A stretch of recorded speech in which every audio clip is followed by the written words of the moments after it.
Hello friends. Welcome to Defense Matrix. On this channel you will get fully information about defense and technology. Let's view the video. Operation Gunnerside, how a few men stopped Hitler's nuclear bomb. The Nazi nuclear threat, Hitler's race to the atomic bomb. In the darkest days of World War II, Adolf Hitler had a terrifying ambition to harness the power of the atom and unleash a nuclear bomb that could bring the world to its knees. While the Allies were scrambling to build their own atomic capabilities through the Manhattan Project, German scientists were quietly working on their own nuclear program. If Hitler succeeded first, the consequences would have been unimaginable. Entire cities could be vaporized, and Nazi Germany might have dominated the world. But why was Hitler so obsessed with nuclear power? Because it was the ultimate weapon. One blast could end a war. And he had some of the greatest scientific minds in Europe at his disposal. Men like Werner Heisenberg and Otto Hahn were exploring nuclear fission, and Germany had already discovered how to split the atom. The world was racing toward nuclear destruction, and the Nazis were frighteningly close to winning that race. The only thing standing in Hitler's way? A vital resource that no one was paying much attention to: heavy water, produced only in one place on Earth, a remote hydroelectric plant in Norway. If the Nazis could produce enough of it, they might create the most destructive weapon mankind had ever known. But the Allies weren't going to let that happen. Not if a handful of brave commandos had anything to say about it. The heavy water crisis: why Norway became ground zero. To understand Operation Gunnerside, you first need to understand the quiet liquid that nearly changed the course of history: heavy water, or deuterium oxide. It might look like regular water, but this special compound is essential for slowing down neutrons in a nuclear reactor, a critical step in building an atomic bomb. And there was only one place in the world producing it in large enough quantities: the Vemork plant in Rjukan, Norway. When Germany invaded Norway in 1940, they didn't just want control of the land, they wanted the Vemork plant. Nazi scientists quickly ramped up heavy water production, and it didn't take long for Allied intelligence to realize the terrifying implications. If that plant continued operating, Hitler could have his bomb, and no city on Earth would be safe. Suddenly, this remote, snow-covered facility hidden deep in the Norwegian mountains became the most important battlefield in the world, a place where chemistry, physics, and warfare collided. But how could anyone possibly sabotage it? It was surrounded by cliffs, heavily guarded by German troops, and perched above a deep, icy gorge. An airstrike was too risky. A full invasion? Impossible. Only one solution remained: a small group of elite commandos would have to go in, undetected, and destroy the plant from within. It was a mission so dangerous, so daring, that many believed it was a suicide mission. But the stakes were too high to ignore. The fate of the world depended on it. Inside the operation, how Gunnerside was planned in total secrecy. In the cold silence of wartime Britain, a secret was being born, one that would become one of the most legendary sabotage missions in military history. It was called Operation Gunnerside, and it was never meant to be public. The details were whispered in war rooms, locked in classified files, and trusted only to the boldest few. Because if even a hint of it got out, the mission and the world would be doomed. The plan? Insert a small group of specially trained Norwegian commandos into Nazi-occupied Norway. Their objective? Infiltrate the heavily guarded Vemork heavy water facility and blow it to pieces. But this wasn't a simple hit and run. These men had to parachute into freezing wilderness, ski across miles of icy terrain, survive without detection for weeks, and then penetrate one of the most secure facilities in the Reich. Each commando was hand-picked not just for strength, but for courage, cunning, and survival instincts. They were trained in explosives, stealth, sabotage, and even advanced chemistry, because one mistake could mean Hitler gets the bomb. Every step had to be flawless. Every detail had to be rehearsed.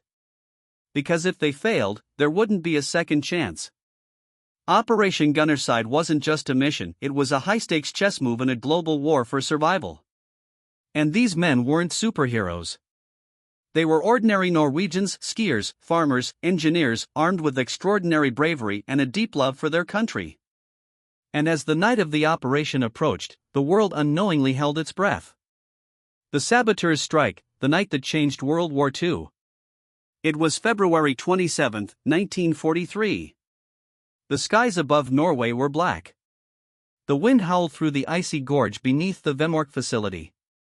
And in that frozen silence, 6 men moved like shadows through the snow. The Gunnerside team was in position. After weeks of skiing across unforgiving terrain, surviving on moss and reindeer meat, dodging German patrols, and enduring the brutal winter, the saboteurs were ready to strike. Their mission? Destroy the heavy water production facility without being detected or killed. Creeping up a steep ravine, they bypassed landmines, searchlights, and German guards. Instead of storming the front, they found a storm drain, a narrow, frozen pipe that led them straight into the heart of the enemy's most protected asset. Inside the plant, they placed explosives on the heavy water electrolysis chambers with calm, calculated precision. A single mistake would mean death, not just for them, but for millions, if Hitler got his bomb. They left behind a British-made time pencil to trigger the detonation and slipped back into the night. Boom! The facility erupted in a controlled explosion. Every single cell used for producing heavy water was destroyed. The Nazis had no idea who did it.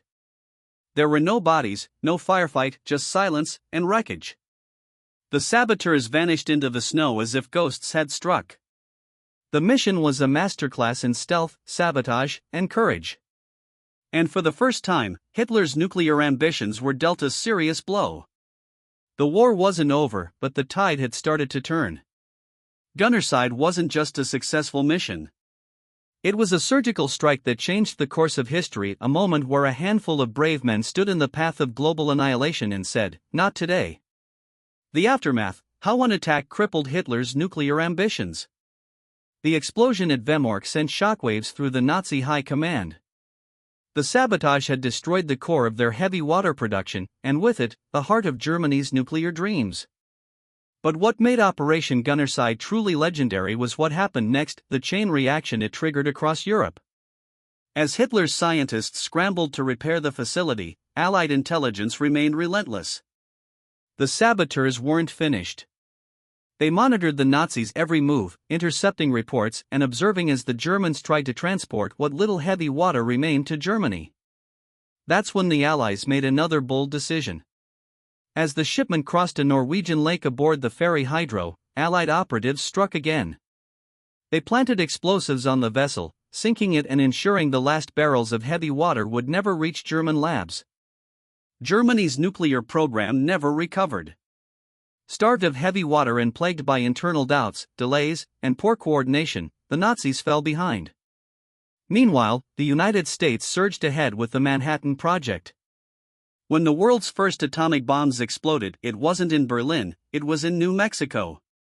But the importance of Operation Gunnerside wasn't just in what it stopped.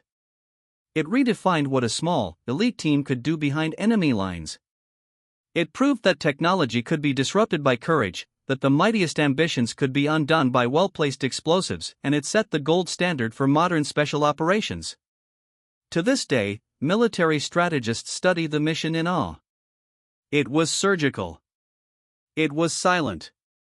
And it was a turning point in the battle for scientific supremacy during World War II. In the end, a few brave Norwegians on skis outmaneuvered one of the most feared regimes in history, not with firepower but with precision, patience, and unshakable resolve. Legacy of Gunnerside, Special Ops and Tech Warfare rewritten. Operation Gunnerside didn't just save the world from nuclear catastrophe, it redefined warfare itself. What these commandos achieved in a single night laid the foundation for modern special forces operations. From the Navy SEALs to MI6, today's elite units study Gunnerside for its brilliance in planning, execution, and technological disruption. More than 80 years later, it stands as a reminder that in the age of high-tech warfare, human intelligence, courage, and precision are still the deadliest weapons. It showed the world that a mission doesn't need armies, just a few brave individuals with the right tools, the right training, and an unshakable purpose.